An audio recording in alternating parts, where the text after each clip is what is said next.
In this video, we're going to learn how to graph rational functions that include a slant asymptote. So as always, we're going to start off by factoring our rational function. So we have x minus 2 times x plus 1 and x minus 1 in the denominator. So we have no common factors in the numerator and denominator, so we have no holes. Vertical asymptotes, we have a factor in the denominator of x minus 1, so x minus 1 cannot be equal to 0, so x cannot equal 1. So our vertical asymptote is at x equals 1. Let me indicate that on my graph here. Okay, so now our horizontal or slant asymptotes.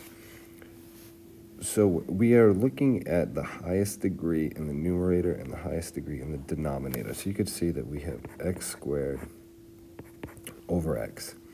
And the rule for horizontal asymptotes is if the degree of the numerator is greater than the degree of the denominator, then there is no horizontal asymptote. So that's the case here. There's no horizontal asymptote.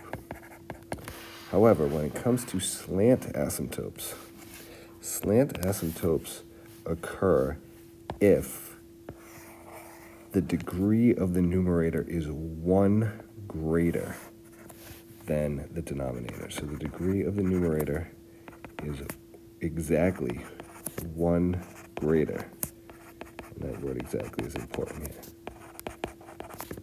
Than the degree of the denominator. And we could see that that is the case, right? We have a degree of 2 in the numerator and a degree of 1 in the denominator. So the numerator is exactly 1 greater. So now how do we find the slant asymptote? Well, here we actually have to divide. We got to use some long division. So we're going to divide x squared minus x minus 2 by x minus 1. We're going to do our division. And notice we're using this polynomial before I factored it, so the original polynomial that was given to us. So what number or term multiplied by x gives us x squared? We have x. Okay, so we're just going to use our long division here. So we got x squared minus x, and we're going to subtract. So those get canceled out, and I'm going to bring down the negative 2, and the negative 2 is going to be our remainder. So when we're finished dividing, we have x minus 2 over x minus 1. Now, when we're trying to find or identify the slant asymptote, we can ignore the remainder.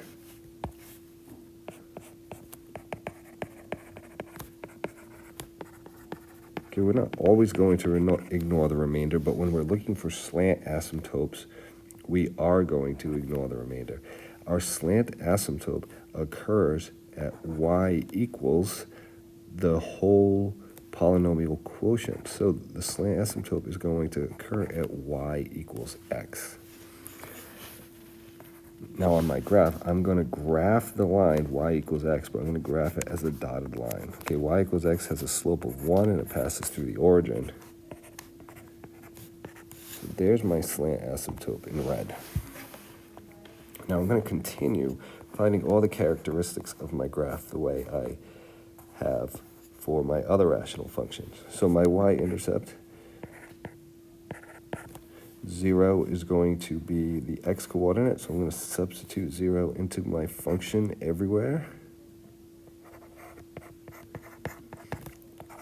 So 0 squared minus 0 minus 2 over 0 minus 1, so that gives me negative 2 over negative 1, which is 2. So my y-intercept is at 0, 2. Let's plot that on the graph.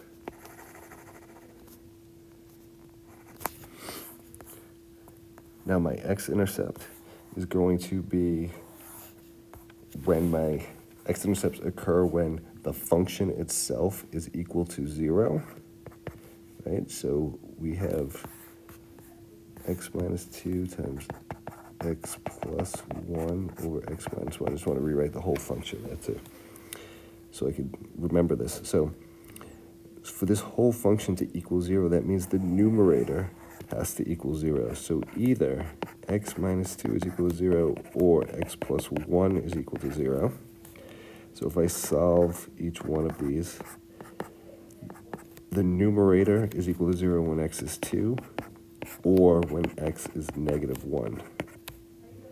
So those end up being my 2x intercepts, 2 comma 0 and negative 1 comma 0.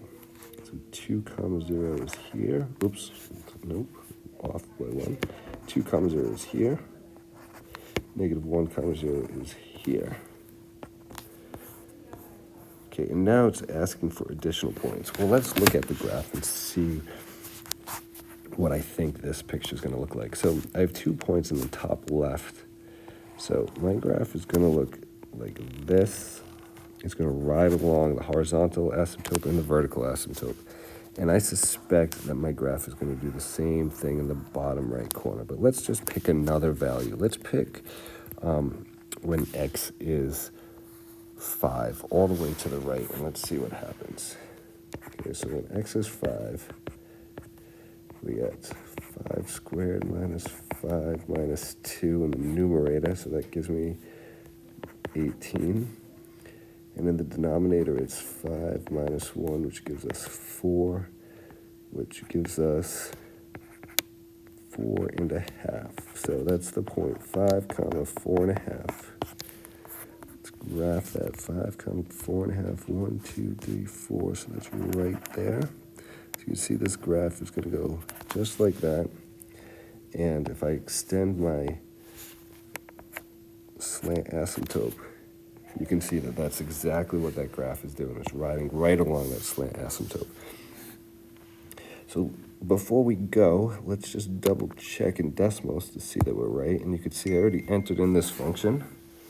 And it's hard to tell. Like, you can tell that it has a slant asymptote, but it's hard to tell where that is. So I found the slant asymptote to be y equals x. So I'm just going to graph that. And you can see right here. Okay, that's the slant asymptote of y equals x. The graph in green rides it along to the bottom left and to the top right. So my function that I graphed in my PDF is accurate. So that is how you graph a rational function with a slant asymptote.